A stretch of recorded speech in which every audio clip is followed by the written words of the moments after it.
Joining us is someone who knew Silvio Berlusconi, Avi Pazner, the former Israeli ambassador to Italy, as well as to France. Mr. Ambassador, let me ask you, Prime Minister Netanyahu tweeted today, "I was deeply saddened by the passing of Silvio Berlusconi.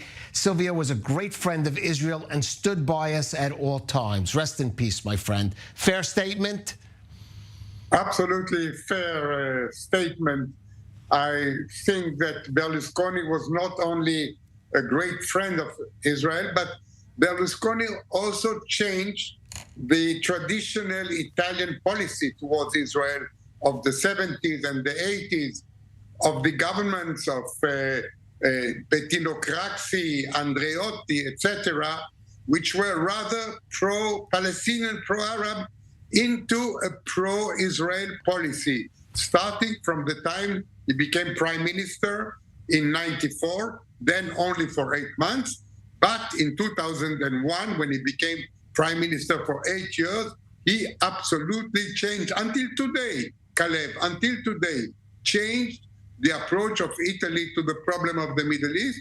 And if we enjoy such good relations with Italy, it is much thanks to Silvio Berlusconi. All right. Well, less controversial than his policies, even his stands, were his personal style or behavior, however you want to define it. What about your own interactions with Berlusconi?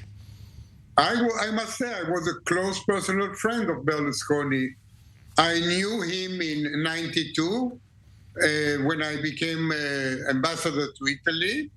And then he came to have lunch with me at the embassy in early '94 to ask my advice whether I think it would be good for a businessman like him, a businessman that built a media empire, a newspaper empire, whether it will be good if he goes into politics. And I, knowing his friendship for Israel and for, I must say also, for the Jews, because all or most of his business partners were Jews, I encouraged him to go into politics. And sure enough, after a few months, he won the '94 election, became prime minister, and as I told you, Calev, he changed the Italian policy towards Israel, and we enjoy this change until today. I don't want you to speak ill of your friend and a man who has just passed, but some of his personal actions,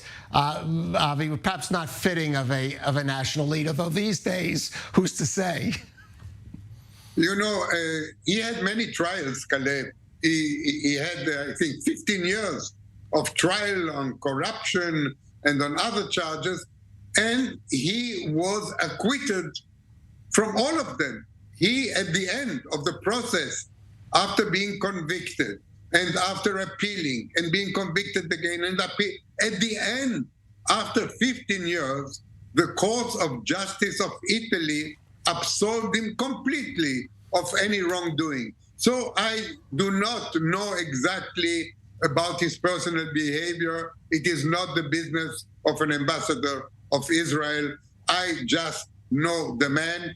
He was an intelligent man, a great friend of Israel, and I think, as our Prime Minister Netanyahu said, it is a pity that we lost a friend, and Shalom Chaver, goodbye, my friend. All right. Well, as I said before, he'll remain controversial. But if you look at what's happening, even currently in Italian politics, you could definitely say that, you know, he did change. He did change the character of politics in Italy, and maybe gave precedent to some other politicians in other countries to go into politics for better, or businessmen, let's say, for better or worse. We'll leave it at that. Ambassador Avi Pazner, thank you for joining us. Thank you, Khaled. Thank you very much.